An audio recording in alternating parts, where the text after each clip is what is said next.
Assalamualaikum warahmatullahi wabarakatuh. Perkenalkan, nama saya Ragan Satya Dasmana. Sekarang di sini saya akan mempresentasikan dari hasil tugas yang sudah saya kerjakan untuk tugas satu dari mata kuliah Deep Learning. Langsung saja.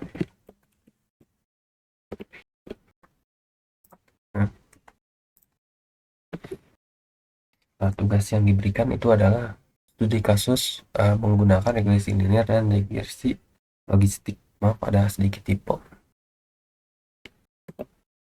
Baik, untuk regresi linear itu sendiri, regresi linear adalah metode statistik yang digunakan untuk memodelkan hubungan sebab akibat antara satu variabel terikat dependen dengan satu atau lebih variabel bebas independen.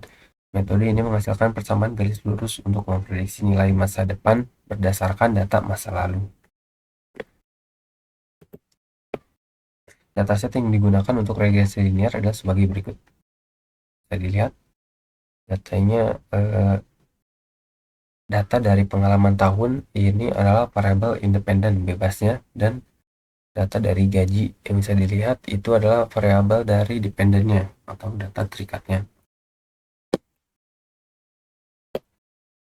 Nah, untuk studi kasusnya sendiri seperti yang bisa dilihat di sini, untuk data yang diprediksi dari dataset tersebut, jika kita memasukkan data prediksi pengalamannya 10 tahun, maka kode Python atau model akan mengeluarkan data gaji dari prediksi jika pengalamannya 10 tahun, seperti yang bisa dilihat di kanan.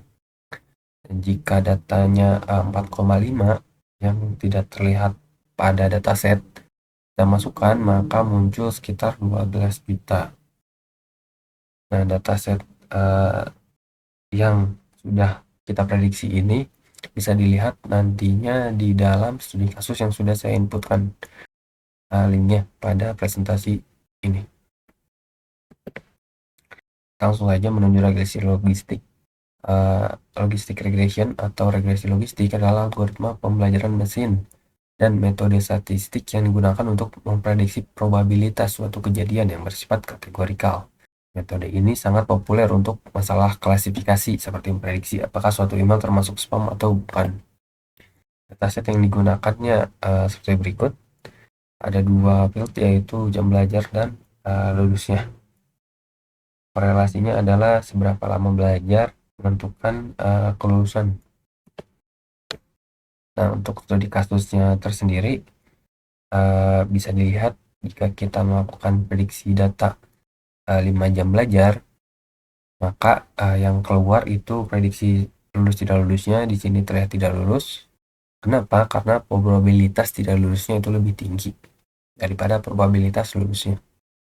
Nah, jika yang kita masukkan itu jam belajarnya 10, maka prediksi lulusnya adalah lulus, dan probabilitas lulusnya itu lebih tinggi daripada probabilitas tidak lulus. Terima kasih. Nah, selanjutnya saya akan memperlihatkan dari sisi kode. Kita coba yang logistiknya terlebih dahulu. Dari data yang sudah dimasukkan ini, kita coba jika jam belajarnya 2. Di sini kita coba terlebih dahulu. Yang dilihat, maaf, belum saya save. Nah, jika di sini sudah muncul prediksi lulusnya itu tidak lulus karena data yang diinputkannya itu 2 jam belajar.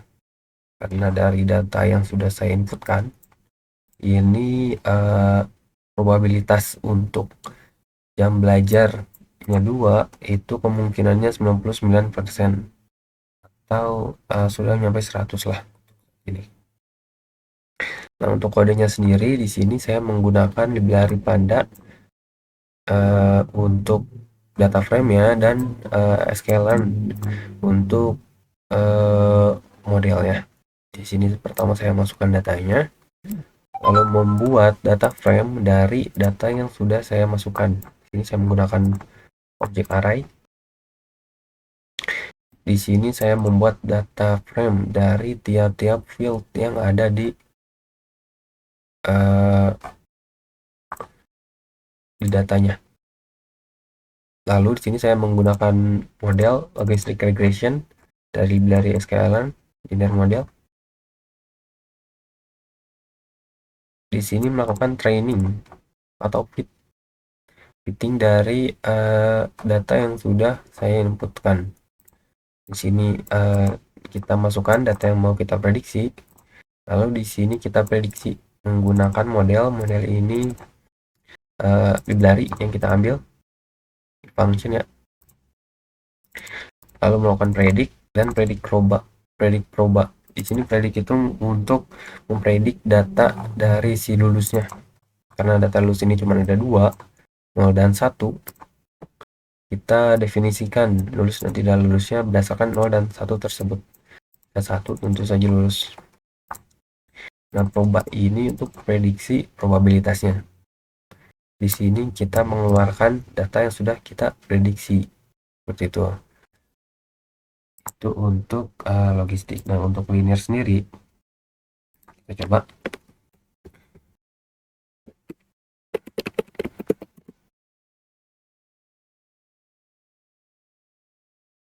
Ini muncul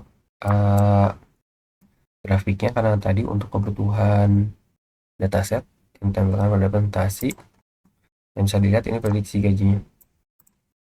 Jika kita masukkan gajinya 9, kita set, kita jalankan. Nah, di sini muncul untuk 9 tahun itu 21 juta. Dan kurang lebih datanya ini maksudnya kode saya ini sama seperti yang logistik, cuman ada perbedaan sedikit. Di sini kita tidak mau menggunakan probabilitas langsung data, dan di sini saya menggunakan library matplotlib atau PLT. Kita ambil PLT-nya. Maaf, kita definisikan sebagai PLT untuk mengeluarkan grafik yang tadi muncul. Seperti itu.